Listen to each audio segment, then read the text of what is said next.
নমস্কার বন্ধুরা, good evening সবাইকে। তোমরা সবাই কি করছো? আমি তো এইমাত্র চা বানালাম এবং সন্ধ্যাবেলা একটু চা না খেলে মনই ভরে না। তোমরাও কি আমার মতোই চা খেতে খুব ভালোবাসো? আমি খুব ভালোবাসি বললে ভুল হবে, তবে সকালবেলা আর সন্ধ্যাবেলা চা খেলে যেন মনটাও ফ্রেশ হয়ে যায়, খুব ভালো লাগে, কাজেও এনার্জি হয়।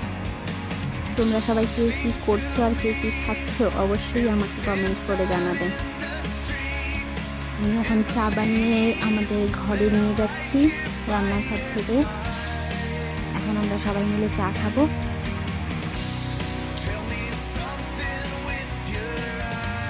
আর তোমরাও যারা যারা চা খেতে খুব ভালোবাসো আর চা খাবে বলে ঠিক করেছো, তোমরাও ঝটপট চা বানিয়ে ফেলো আর খেয়ে নাও।